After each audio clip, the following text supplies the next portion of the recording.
friends, welcome to my YouTube, welcome to my video.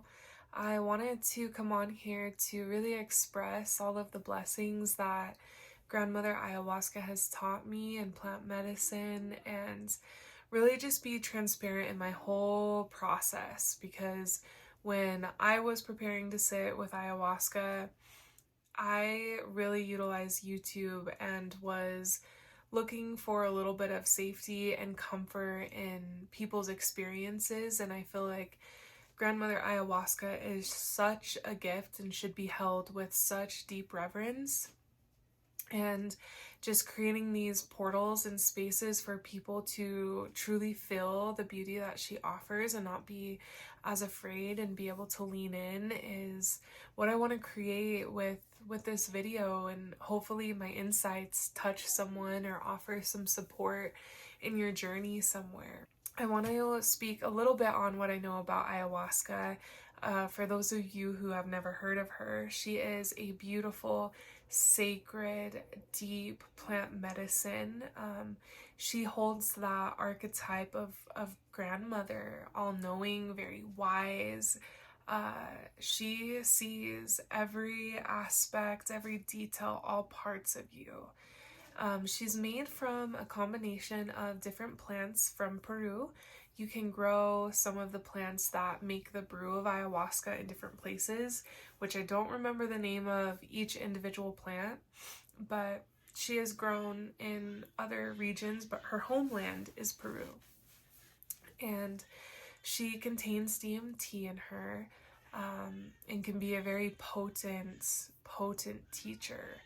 I work specifically with the shipibo lineage, and people have been working with this medicine for hundreds, thousands of years. And I feel like offering this medicine and sharing this medicine is something that should be honored within what their ancestors and these traditions have cultivated within working with her and learning with her, because she is not something that you take recreationally or without having a proper container and space held. There's so many aspects that go into the preparation of her and into a ceremony, and so I think it's really important to find people and a space that you can fully trust and lean into, and ultimately trusting yourself, you know what I mean?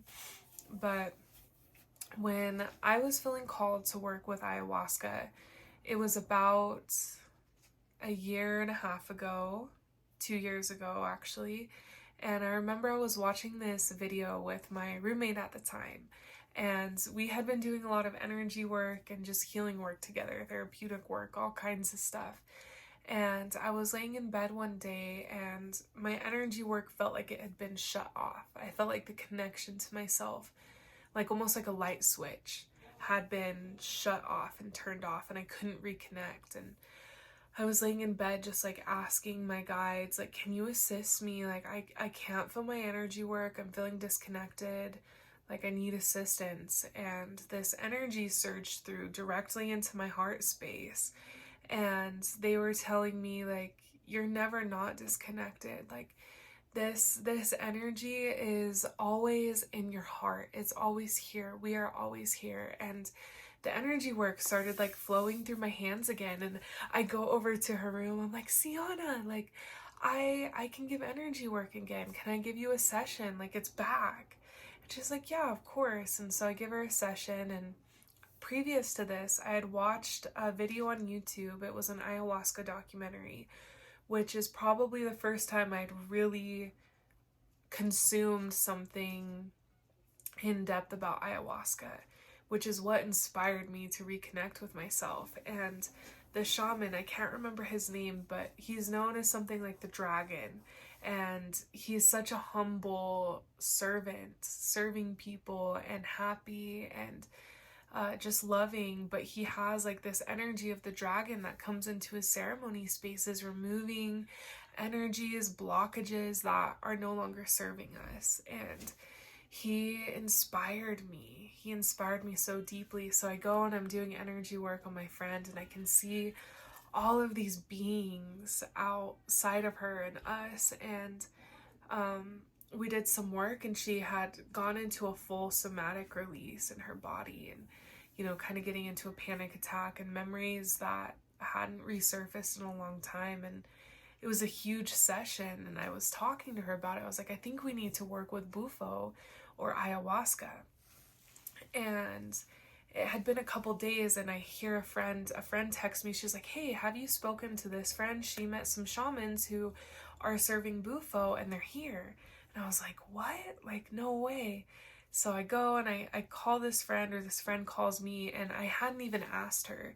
And she brings up, yeah, like I met these shamans, and I am most likely going to be sitting in medicine with them. And I was like, oh my goodness, like, confirmation. This is so random. This friend has not worked with plant medicine like that I've really known of in a long time. Like, I haven't talked to her in a while, and I was just blown away. I was like, okay, this is a sign. And a few months later, I did like a personal development course, and then I started dating someone who served medicine, and I worked with bufo quite a bit, and rocked my whole world, turned it upside down and all around. And during this period of my life, I worked with a lot of beauty, but also it felt like so many pieces of me that were stuck in trauma that like didn't know how to come out were still stuck. And I knew that it was time to sit with ayahuasca, or to work with her deeper.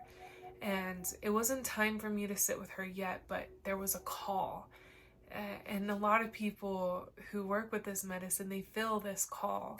And it's so clear. Like, if you feel the call, you'll just know. And maybe it starts with little breadcrumbs and then it gets bigger, but you'll know what the call feels like. And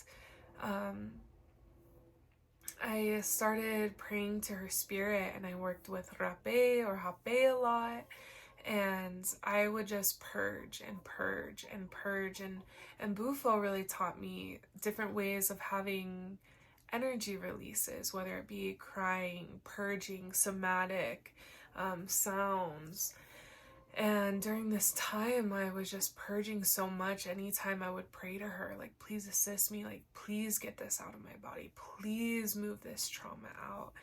And I've never experienced anything like that. Like, even when I get sick, I don't really throw up. And anyways, I had ended that relationship, and I came back home. And last year was a year of really knowing how to empower myself and to transmute a lot of things. And I really leaned into just working with ayahuasca's spirit and getting to know her, and having her assist me with some deep-rooted pains and patterns and paradigms within myself. And so it was almost like there was this relationship that was already being built, and she was a person that I could talk to like a friend. And I was just kind of waiting for myself to find a space that really felt good, that felt like I'd be safe, that would be contained, that would be proper, and to have the funds. And I let it go for a long time, like just letting go me ever sitting with her. And I ended up doing a parasite cleanse. And on this parasite cleanse, you only consume fresh fruits and fresh vegetables. You cut out salt, you cut out coffee, sugar, just fresh whole fruits and vegetables while you're getting these like a deep parasite cleanse out. And I remember going to ecstatic dance, and I went with a few friends, and we're on the dance floor, and then I see this woman, and she is like just so free and moving so beautifully. She kind of had like a little abuela like energy to her, but she was younger. And I was just like, wow, like, I wonder if that lady's a shaman. Just like mesmerized by her energy.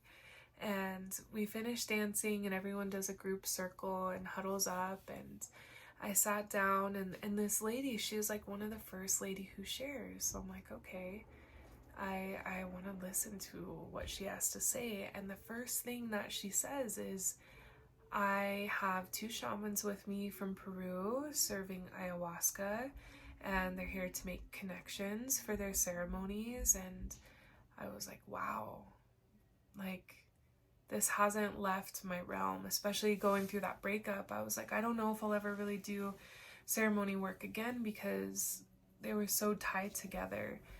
And yeah, so I was feeling called, like maybe I should go talk with them.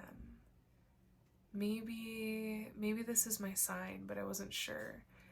And so I kind of let it be, and I just walked away, and I was like, I'll just sit with that. And then my friend who came with me, he's like, I'm really hungry. Can we go get some food? So I'm like, yeah. We go in the back, and there's a place where you can get food at the temple where the dance is held at.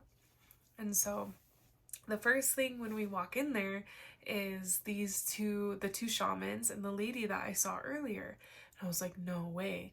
Like, okay, I'm definitely gonna go talk to them now. So I left my friend, and I go up there, and the first thing I say is, so do you teach people how to serve ayahuasca? I was like, I've never sat with it, but I just want to know, do you teach people how to serve? And it just made me giggle, and they're like, yeah, we do, like. And I started asking about their ceremony dates, and they're from Peru, they're part of the shipibo lineage, and I was just blown away. I just talked with them for so long, so long, and observed them and their energy, and I was like, wow, like these are women that I would deeply trust. I could trust them. And so I exchanged numbers with the lady who navigates everything for the medicine women traveling, and I was like, I'll stay in touch. And I didn't have any intention of sitting with the medicine during this time. Like, this was very sporadic, very in the unknown, like scattered. Like, I didn't have any intention for that at the time. But this lady, she keeps texting me like every day, and I would text her back, and she would just talk to me about like random things and really sweet things. And I was like asking her, I was like, so how much does it charge? Like, just some questions about some of the ceremony details, and not like really getting too lost in it, just kind of like a chip on the shoulder a little bit. And then I'm at the store one day, and I hadn't talked to this lady in a couple of days, and I'm getting food as I'm purchasing food for the dieta cleanse that I'm on. And I'm just seeing like, like, can I have this? Can I get that? What can I make that's a little yummy so it doesn't feel like this cleanse is really hard or anything? And then I can't remember what she texted me, but she texted me something. I think it was an ikaro from the shaman's mother. So there's a daughter, her mother, and then her mother's mother, so her grandmother. And I started listening to this song, and I couldn't help, like, even at the store, just like tears running down my face. And I was like, holy shit, it dawned on me. When you take ayahuasca, traditionally you work with a dieta, and you can't consume meat, no cheese, no salt or sugars, chocolate. And I was like, oh my goodness, like, I'm basically on an ayahuasca dieta right now. And my heart just started beating so fast. I was like, I know what this feeling is. This means it's a yes. Like, I'm not meant to wait until later. Like, I'm meant to go to their next ceremony that they have. Like, this is my time. Like, she's deeply calling me. And I got to my car, and I remember just bawling. I listened to this ikaro, and she was singing like so deeply into my soul. I felt like I was in medicine already, and I just was crying and crying and crying and screaming and crying. And so I was like, okay, like this means like it's time now. And that whole week, it felt like I was in medicine preparing for the ceremony. I only had a week left. I was on this dieta for 2 weeks, and that whole week I was like purging out items that didn't belong with me anymore, that were gifted or just had old energy. And I remember there was like a few people, like one of my childhood best friends, that I went and I reached out to, and I took accountability for things that were kind of blind to me, like that maybe could have hurt her, and a few other people in my life. And then yeah, it was just a lot of really deep processes and crying. And some days I would go to like work or do something and I would get like, if you've taken psilocybin, like kind of like the hallucinations where you can't really stand. And I would just go deep into a process. And there was a couple days where I think I even threw up, like, and just cried and got rid of things and started really tuning into this energy of clearing things out.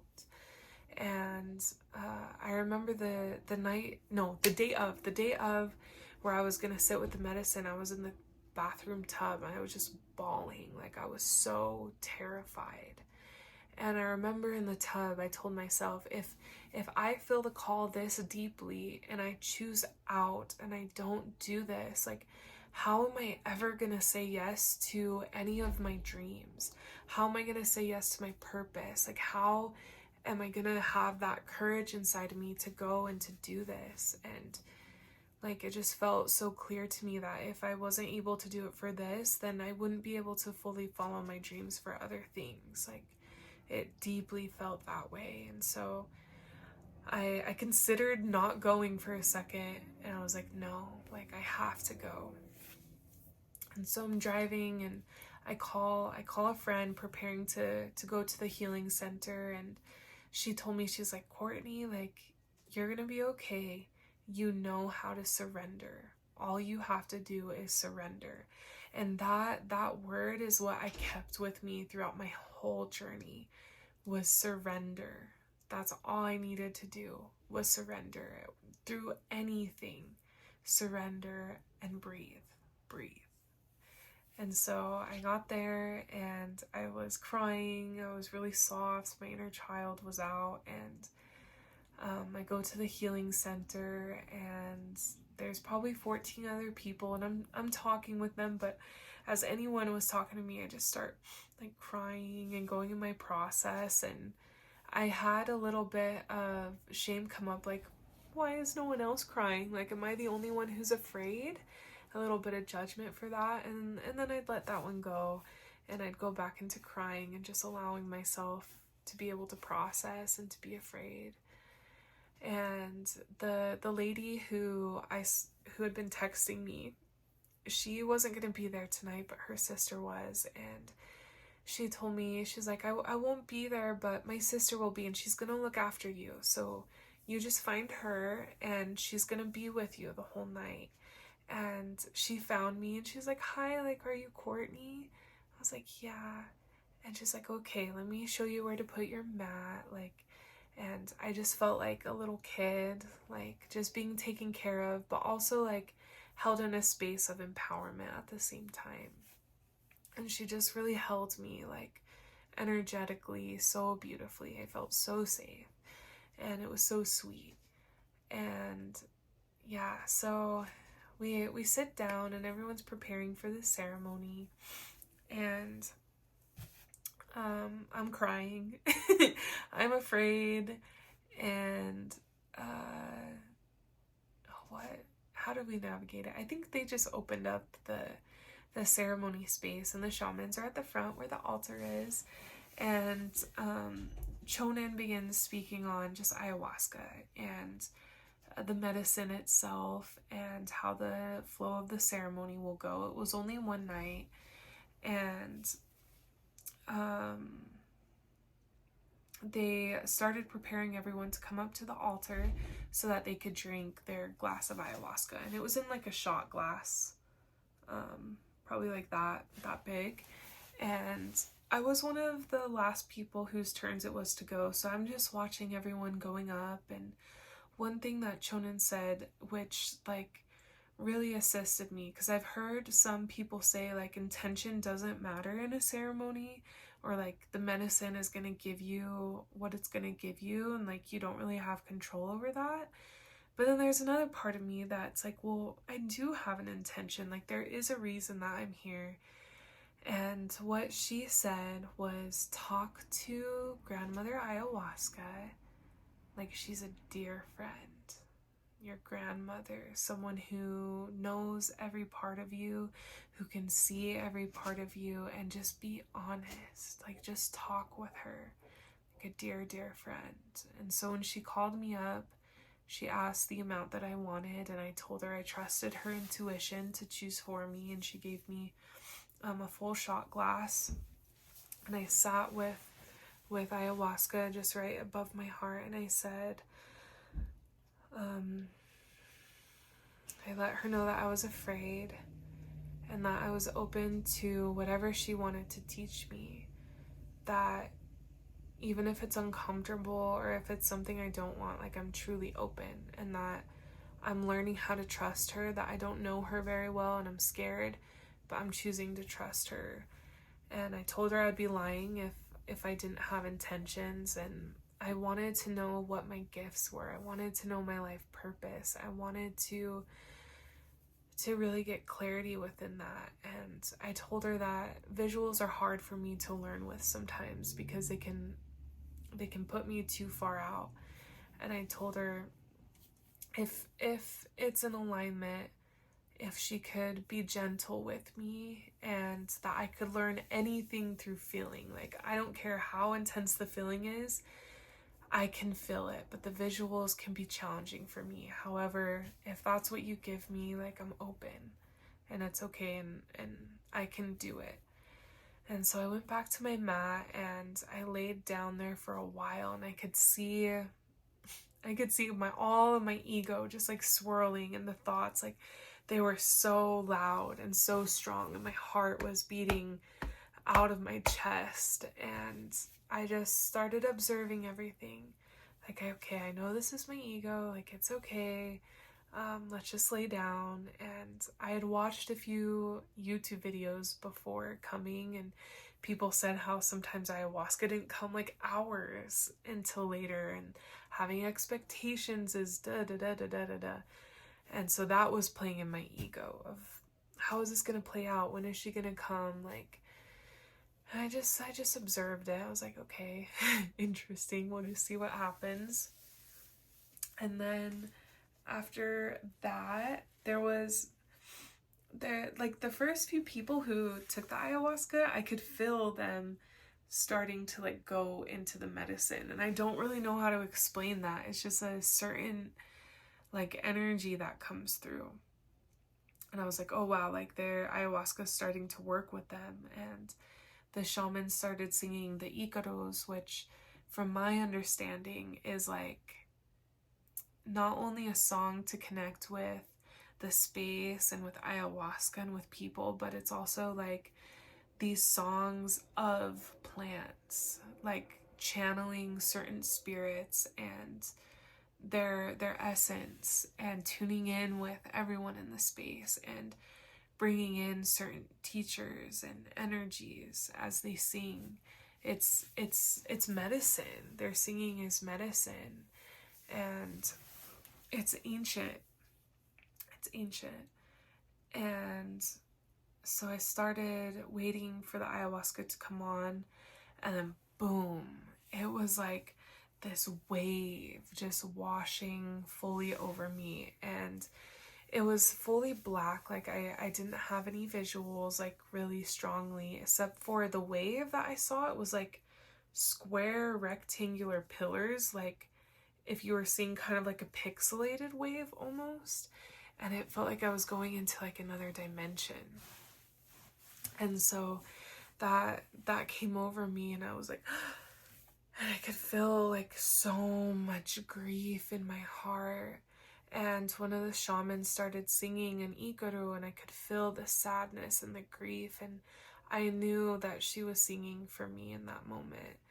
And I just started crying and crying and crying, and I was really grieving my mama because I was living with her, and something happened while I was living with her between my stepdad and I, where he did something that wasn't okay, and I had to leave her house and move, which I planned on doing anyways, because it was just a holding place for me coming back from Colorado. And she was also now planning to go move and live off grid, and it was just like the most immense amount of grief, and really just showing me like the love in our connection, but also that I hadn't been allowing myself to fully feel and to process that. And so for a good chunk of time, like, it was just me crying, I think one other person, and I was just in grief, just pure grief. And it felt though really good, like, to be able to tap into that emotion that was so deeply inside of me. Even though it was so painful and grief filled, it felt so good to like actually be able to go in there and feel it and move it out. And then after that, she started showing me my connections. And it's like the visuals for me, they were very gentle. It was almost like having like a black screen, kind of like a TV, and it would show like a cord and a line to one person. And the first person it showed me was my former, who I learned about ceremony work with, and I could see red, like he was angry, and the trauma on him. And I was like, wait, like, how do I serve you? Like, how do I love you? And it was like, no. And I realized that I couldn't serve him. Like, there was nothing that I could do for what I see and what I felt, and that was coming from a genuine place. And so I pulled away, and I was like, okay, like, I can't serve you. And just coming to acceptance with that, to let go deeper, and that was okay. And then another cord came up, and it took me to my stepdad, and it was like this big, like purpley kind of energy, and it was like predator. It was like towering over me, and I was in this really soft energy. And she was showing me that like I can't have him in my space right now, and that he will prey upon me. And for what happened, where he violated my privacy very deeply, he hadn't admitted to it being true, and my mom didn't believe me, but my inner knowing knew that it happened. And so ayahuasca was confirming to me, like, yes, this did happen. Don't take on that guilt. You're not shaming, like, you're just holding what is true, and continue to hold that. And then that visual cleared, and it took me to my dog, and he was like jumping around, and he's like, I love you, like, I love you, I love you, I love you, I love you, I love you, like, I'm happy for you, I love you, I love you, I love you, I love you.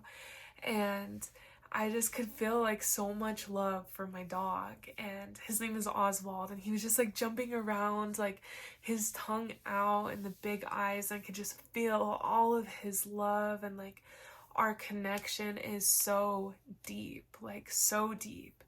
And it was just so cute that he like came in, and just, I got to feel his love deeper. And then that one cleared, and my friend Gabrielle, the one who introduced me to Bufo and who I do ceremony work with now, she came in, and it was like flowy and like dancing, and she was like, like with this feather fan, and she'd come down, and I was like, wow, you are a shaman. Like, it was so beautiful to see her soul's essence.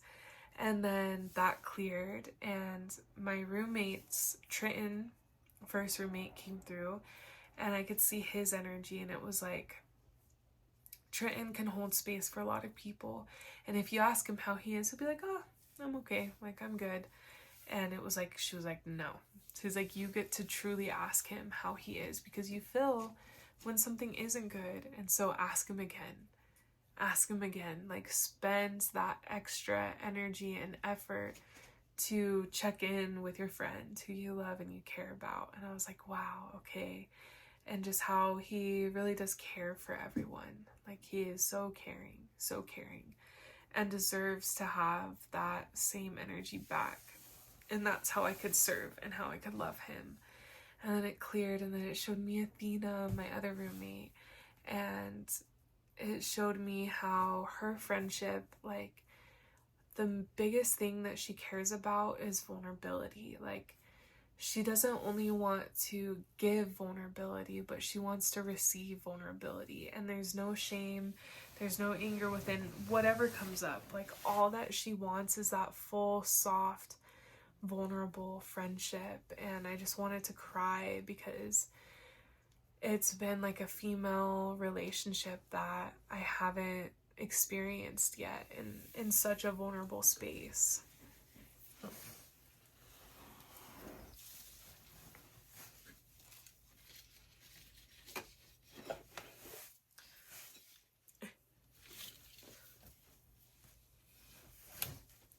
And then after that,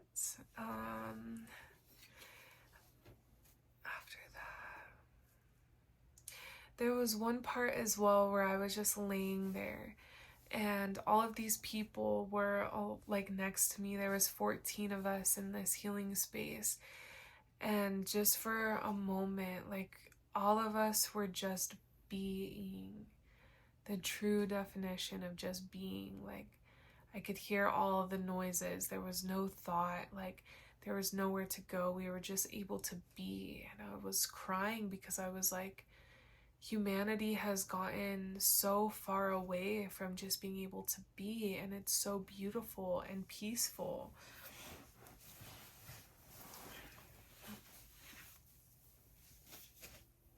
And I just felt so sad that not everyone can experience this or feel this. And I felt sad for myself because it was like showing me that this is one of my favorite states, is just being able to be together. And I was working on a Reiki course for Reiki attunements, and she showed me like these ancient beings, like kind of like cave people almost, next to one another. And at the time I was typing up like a workbook for people for the Reiki program, and she was like, your ancestors and all of these older people and traditions, they know the ways of life, and energy work is a part of way of life. Like, everything is energy, and you don't need a textbook or papers in order to teach this. Teach from the space of just being, and be with these other people, and teach from that space. And I felt so clear with that, and I was like, thank you. And I remember at one point I needed to go pee, I thought I needed to poop. I hadn't purged or anything, but my tummy was kind of rumbling. I was like, okay, I'm gonna go to the bathroom. And I tapped on the helper's shoulder, and I was like, hi, like, I think I need to go pee. Can you take me? And she was like, yeah, come on.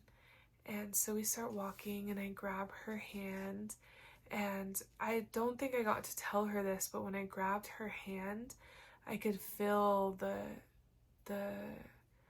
work, the hard work, the experiences, the labor, like, just work so hard. I could just feel it all within her, but so tender.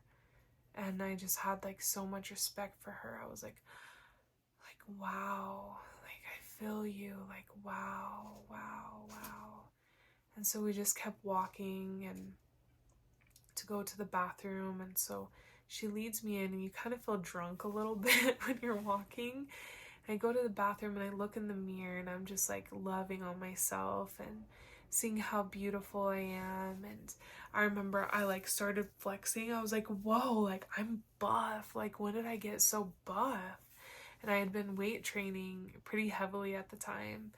And I was like, wow, like, that's beautiful, but I think my body wants more yoga right now. I can see there's a lot of tension in my shoulders. Like, I don't need to train my body like this right now. And I was like, okay, that's good to know. And I went to use the bathroom, and I just sat there, and I was like looking in the mirror, and I couldn't poop. And so I realized I didn't actually have to poop. And I was like, okay, let's go then. So I go on out, and my inner child definitely fills out. My energy is so soft and beautiful. And I take the helper's hands again, and we go back, and she's just dragging me like this. I'm looking outside. I'm like, wow, like Mother Earth is so beautiful. Our home is so beautiful. And she was like, isn't she? And look at the trees, and this is what we get to wake up to every day. And I was like, wow, I love it here. And I was like, I know we're not supposed to stay outside because they asked us to stay in the building, and she was like, no, we can't stay outside. Everyone will want to come outside. And I was like, oh, okay, like not even for just a few minutes. I think that's how I asked her. I was like, even if it's just for a couple few minutes, could I sit on the ground? She was like, no. And I was like, okay, like let's go then. And so we go inside, and she has me lay down, and I go back into my process, and I'm wearing like a tank top and some shorts, and I have this blanket. And I remember, like, if you've seen Peter Pan and the scene with like the mermaids, like I just felt so sensual and beautiful. But I was in a room mainly with men, and I started feeling shame, and I was like, oh my gosh, like I just want to feel comfortable in my body, to be feminine and to be sensual and feel okay. And I could see like the programming that I wear in my body from that. And she was like, it's okay, like you are feminine as fuck, you are meant to be. And she started showing me my energy and how it's soft and beautiful and sensual and caring and compassionate. And she was showing me that I'll make new connections in my life, and this is the space that they're gonna be from. Like, people are going to really be able to see me and my energy, and if people don't align with that, then that's okay. Like, still love them, but I'll attract like different people as I step into myself deeper and release some of the trauma, the conditioning, the paradigms. And I laid down, and this is when she started showing me my gifts. And part of that gift is what I'm doing right now, which is YouTube videos. And she showed me like in my room, like just being so weird and like authentic. And it wasn't hard to be on camera. And I was just like showing people my space. And I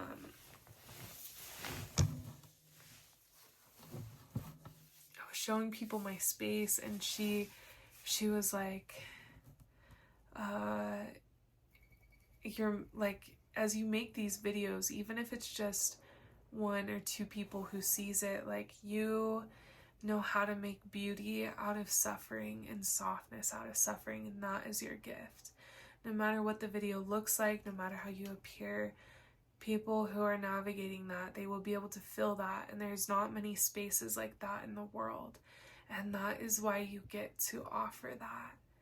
And I could just feel it. I was like, wow. And she showed me different art pieces that I had made and the suffering I was in when I made them, but I made them beautiful, and I made them with love.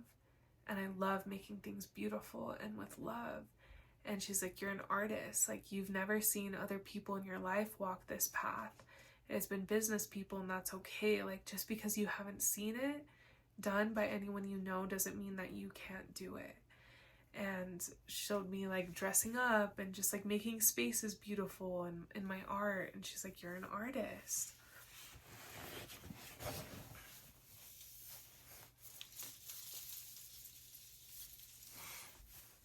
And then she showed me what it's like to be a person with money, and just kind of the energetic heaviness that they carry. It's not bad, but like all these cog gears and the disconnection. And it really put into perspective, like it's okay to want money, but I don't want to make it that way. And I had a big sales job at the time, so it makes sense, you know, that came through to really show me the energy that I tap into that space. And I can let go of the fear that I won't be able to make it with the things that I truly love.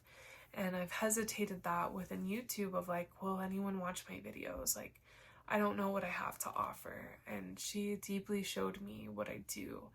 And to feel that and to see that is a whole other experience than just what I'm expressing. And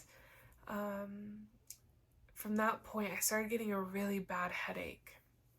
And I laid down, and my head hurt so bad. I hadn't thrown up at all.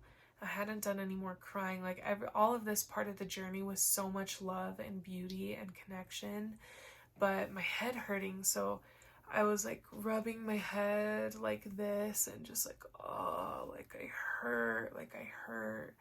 And in on this hand, I got a memory of my dad when I was a little girl.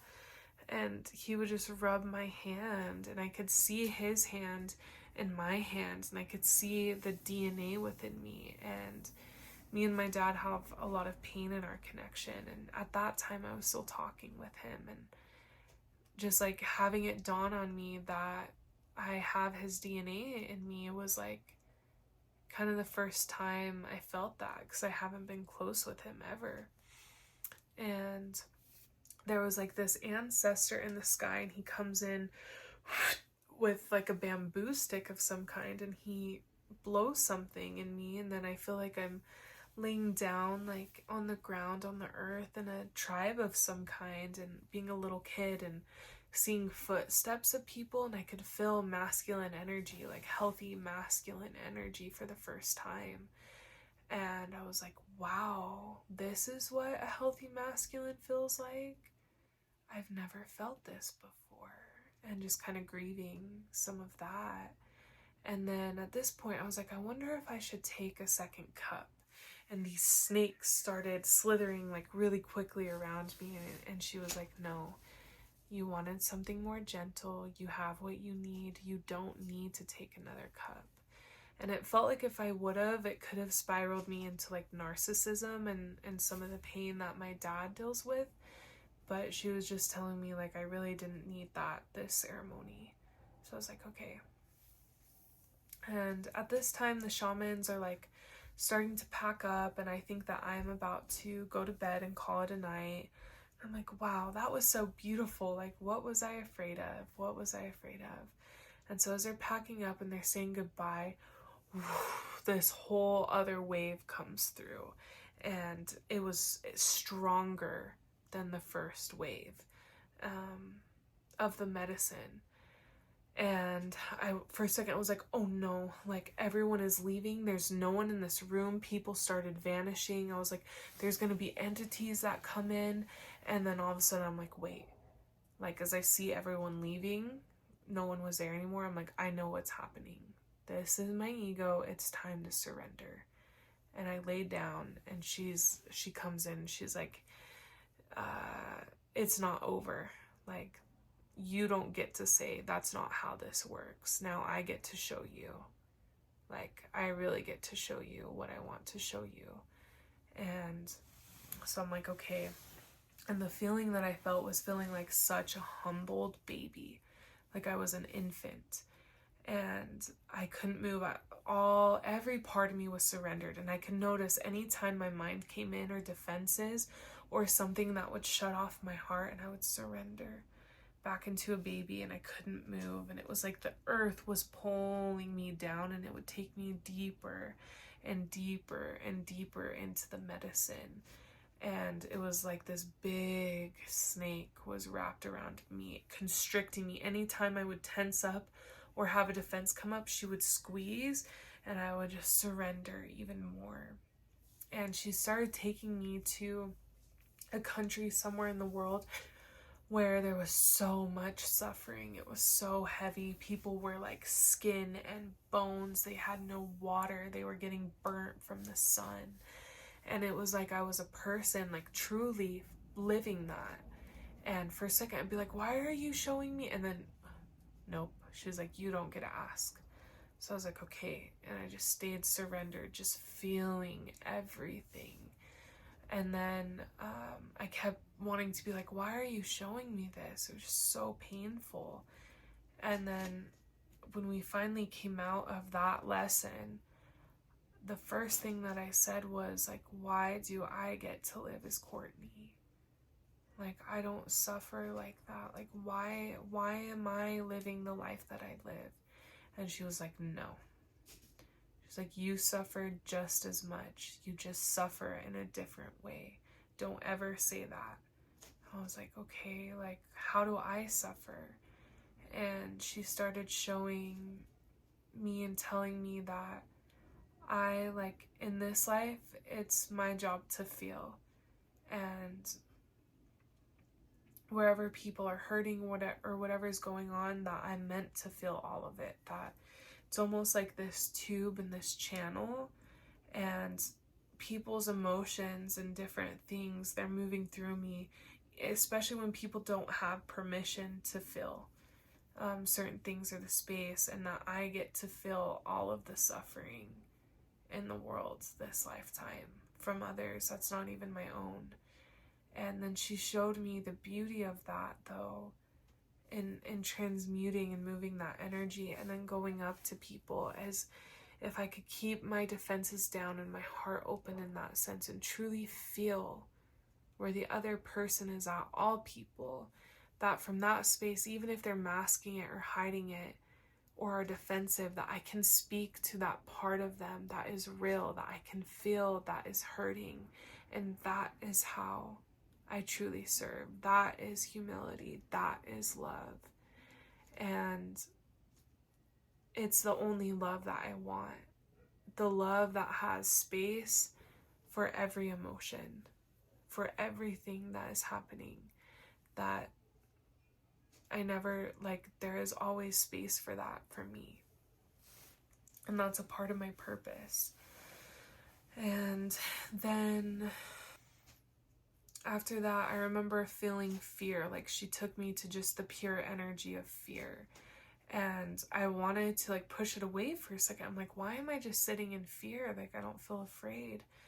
And then I noticed how sometimes I can say that fear is bad or push it away. And instead, I just let fear be fear. And I loved it.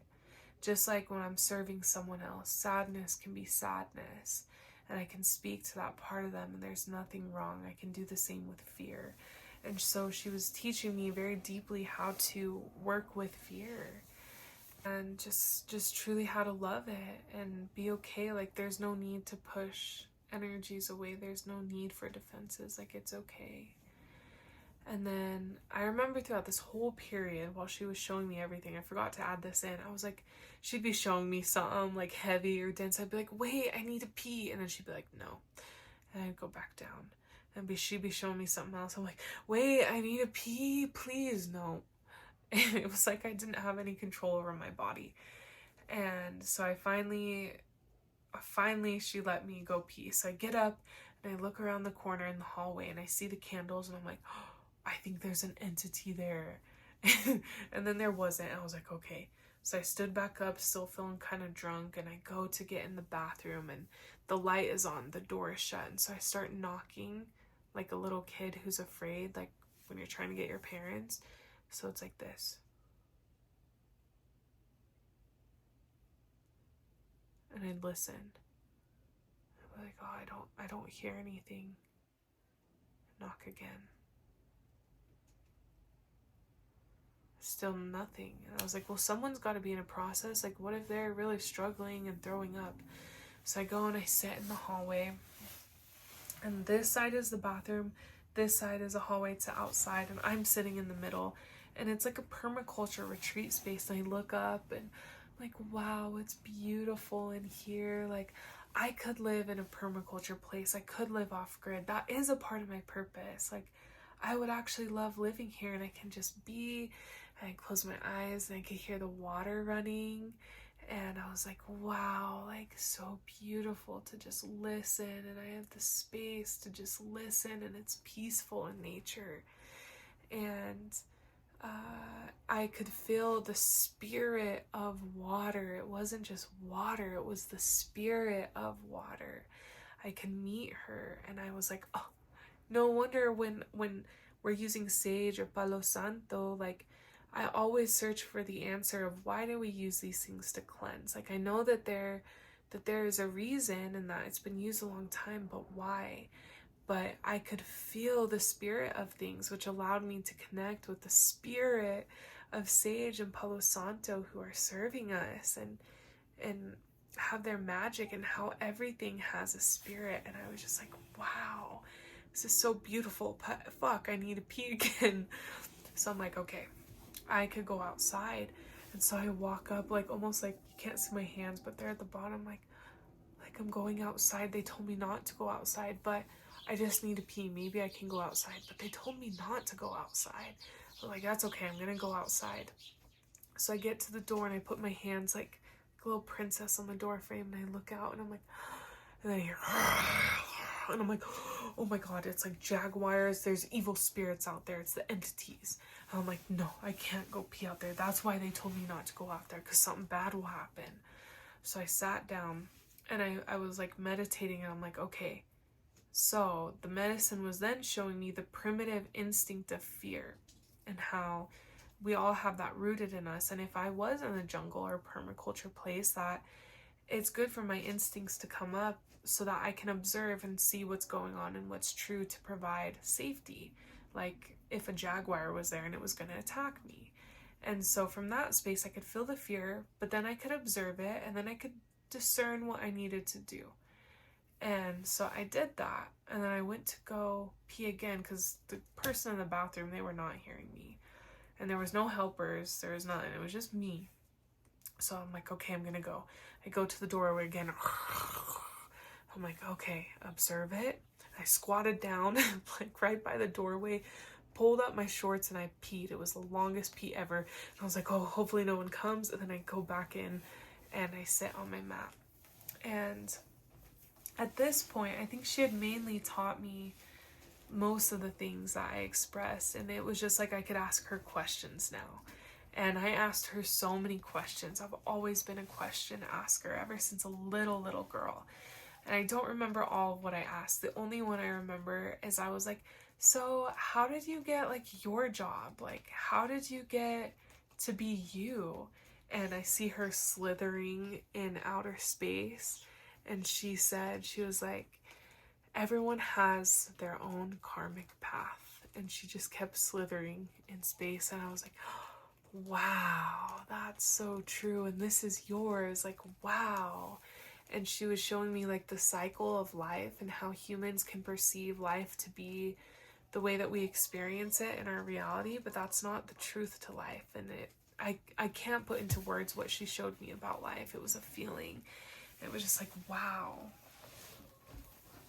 And yeah, we went to bed, and we woke up the next day. We didn't sleep long, and we had breakfast and communed with people. And it was a challenge for me to stay in my true essence of energy, because a lot of people don't engage in the way that I engage. And that was like the first part of integration. And I came home and I saw my roommates, and I was just so full of love, and I had my heart deeply opened. And for me, right after ceremony, it was like boom, boom, boom. We're dealing with all the things that you just learned.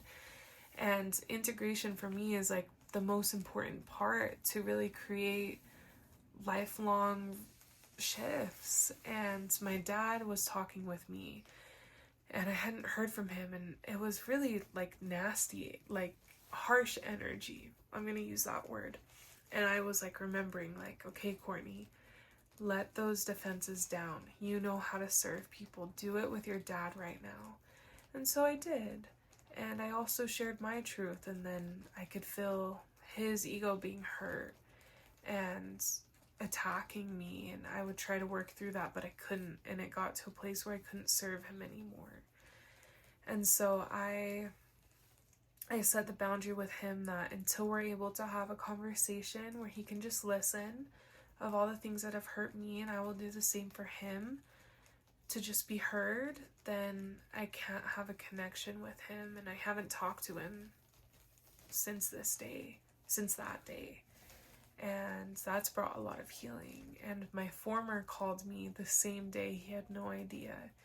And I could see that I really couldn't energetically serve him, but I was able to be myself and see myself and hear myself, even if he didn't have the space for it because of whatever happened in our connection, and that was okay. And there was a few other friends for a different part that came up. I could see they held space the same way, and I got to really acknowledge them. And she also showed me that I love living with community. Forgot to mention that part. And I was really contemplating getting my own apartment and living that way. And she was like, no, like, you don't love living that way. You're okay just where you are. And so it was easy to now call the home that I'm in now like home. And with not being able to go pee, I hold my pee every night when I wake up, and I no longer do that. Like, showing me the toll that it truly puts on my body, and how to serve in the ceremony work that I do now that just barely came in, and how to love all of the emotions without pushing them away, and like how to work with fear. And now I'm filming a YouTube video, and I didn't think I would be filming videos soon, and really knowing that I can be an artist and see my gifts, and even if it touches one person, like, that's okay. And just so many other things, how to do my Reiki program, like, honestly, it's been such a blessing, and to remove my own defenses and my own hurts, and to be vulnerable. And without sitting with that medicine, there's some things that I just feel like I really wouldn't have been able to tap into in a deeper sense of love and trust, and seeing people and knowing my path and having clarity. And I didn't end up throwing up the whole time.